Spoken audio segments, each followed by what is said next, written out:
evening.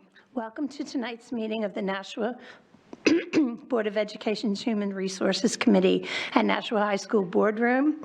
It is May 8th, and it is now 5:35. And I'm calling this meeting to order. I'll begin with a roll call. Mrs. Oden? Here.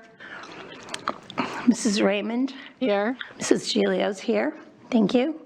Okay. Also present are Brittany Duffy from HR and Dan Alexander, who we'll be talking to later, and our board member, Jessica Brown. So the first order of business tonight is we're going to look at the personnel recommendations. And are there any questions? No questions?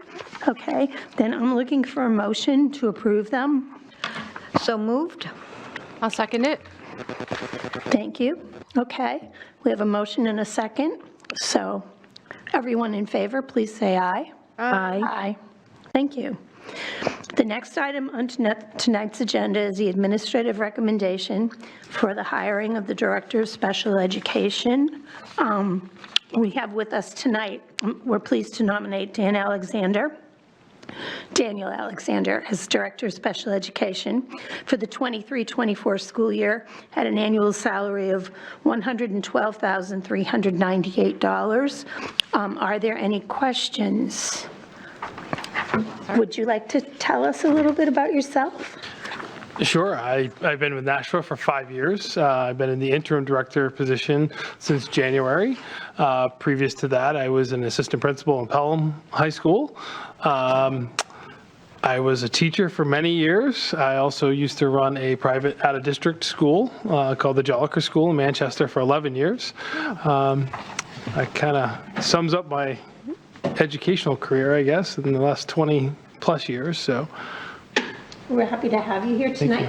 We're happy to have you here tonight. Does anyone have any questions for Mr. Alexander? Sure. Mrs. Raymond. Thank you. Welcome, Mr. Alexander. thank you for having me. I know you've been in the district for quite some time as our Assistant Director of Special Education. I just wondered if you had any short-term and long-term goals, any improvements or changes that you'd like to see.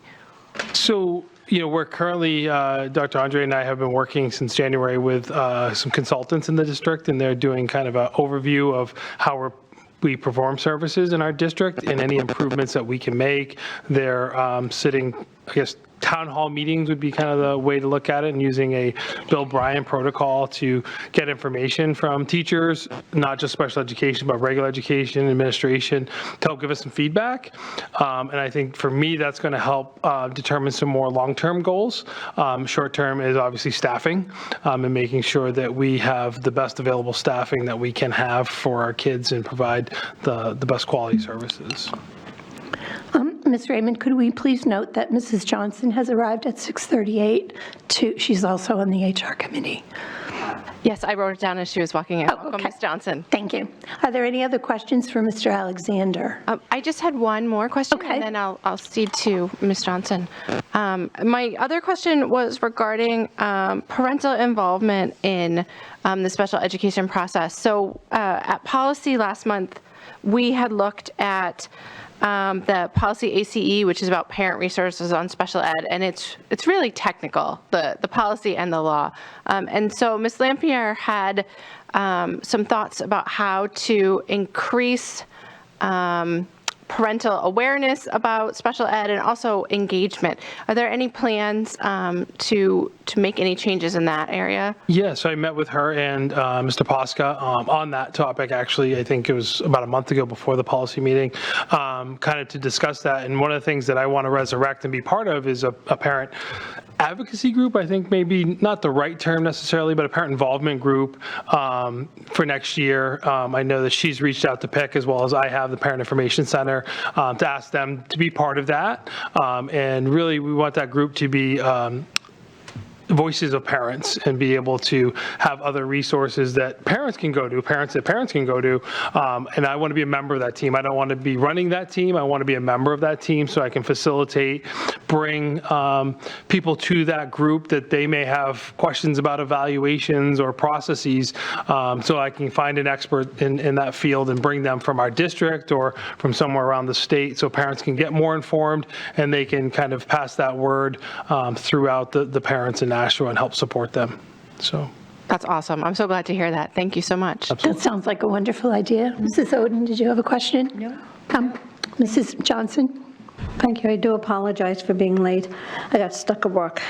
And of course, on Broad Street, goes from 2 lanes to 1 lane, kind of gets a little bit congested. I can't fix that. I'm sorry. I know. Yeah. I know that I've heard that there's been some problems with some out-of-district placements. The IEPs aren't written correctly. What are we doing to correct that? And what would you do to correct that as the director? So specifically, I'm not sure about those IEPs, but, we do work to ensure that we are, following the state regulations, that we have to do them in a timely manner and meet all of the regulations as put forward by the state.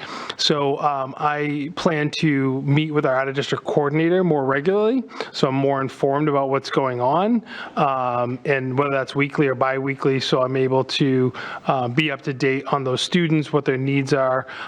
Unfortunately, sometimes those timelines do go out because of various situations that occur, and usually that is because it may be an agreement that the team is not having. But we want to do our best to get those done ahead of time so that we have, if there are those issues that come up, we're able to resolve them before those timelines do expire. And also before attorneys get involved? Correct. Yep. That's nothing we want. Sometimes it is something that happens, but it's nothing we want to happen. Okay, and again, if some of these questions are asked, I do apologize. I know we brought in a consultant. I pulled the information on that. And what really is the long-term goal of revamping special ed? Do we have any plans on trying to keep our students more in-house versus out of district, to try to start serving more needs, especially with the new middle school coming on board? Yeah, absolutely. I mean, always having our kids in our district is the number one priority for me, and trying to meet their needs the best we can. If that is more training that we need to do for our staff, that's something, I really want to look at. I think that the consultants are going to really give us an unbiased opinion because it's not someone from our district getting that information for us. And it's anonymous information that they're going to share. There's not going to be names attached to it or schools. So we're going to have a good, I think, picture of what the concerns that people may have, whether that be more training that they need or other areas that they need support in, so that we can, do a better job, so that we can best service the students here in Nashua and keep them in our district. And that report is supposed to be due when? Are we going to be seeing it? I believe that will be sometime June, July. June or July. Okay. Thank you. Okay, thank you very much for I'm sorry. Ms. Brown, do you have a question? Thank you. How involved do you see yourself being in general IEPs when they are being planned? Is that something that you would be hands-on on most of those meetings, or would you be delegating? So those are run at a building level now, and unfortunately we have over 1,900 students, so just one person wouldn't have time to be at all those meetings. I want to be involved in the sense that I want to work with the people that are going to be at those meetings more and be able to get the information and the questions that they have before the meetings happen. So how I can do that more frequently and give them the opportunity to make sure they have their questions answered before the meetings are there. But I wouldn't have the time in a day to be at all those meetings. Right, and I would expect that. I'll follow up to that is, from a leadership perspective for the philosophy of where you're taking the special ed department, what's your personal philosophy on pull-out versus push-in services?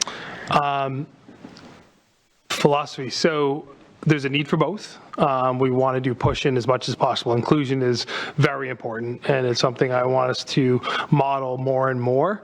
It's something that I've, even as part of the administration and the assistant director role, I have worked with our team to continue to make a priority in our district and continue to make that even with our programs that are more substantially separate. We want those students to go into class when it's appropriate, when they can be there, when they can be a member of their school and their community as much as possible.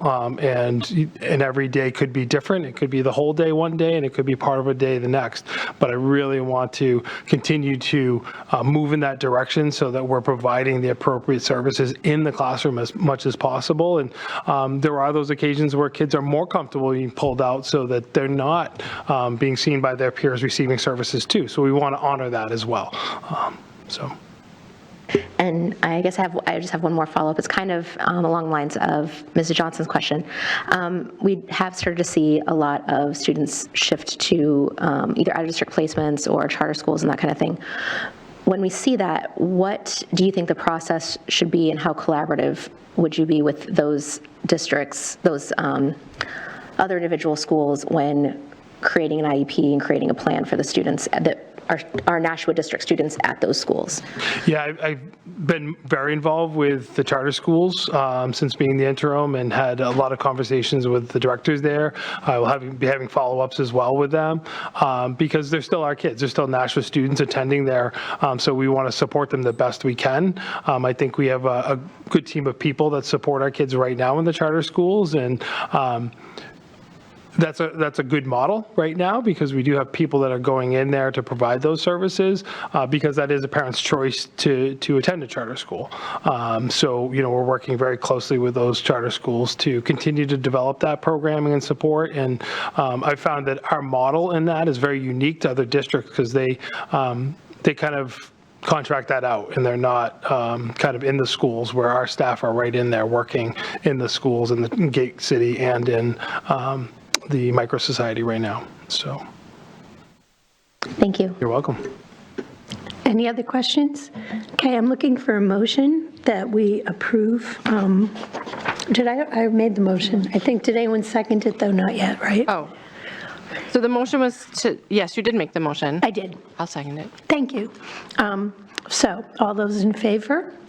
Aye. Aye. Welcome. Oh, welcome back. Welcome again. Okay. Are there any other questions or concerns before we adjourn? No? So just to be clear. Oh, I'm sorry. We're we already saving did- renomination for the full board? We did the personnel recommendations. The teacher renominations, we're getting an update on it. We have to wait and do it for the full board. We cannot do the packet that we received Friday. So that's why I'm looking for a motion to adjourn. Motion to adjourn? Oh, second. All in favor? Aye. Aye. Thank you. I'm sorry, what time is it? Oh. Wait, what time is it? 47. 47, thank you.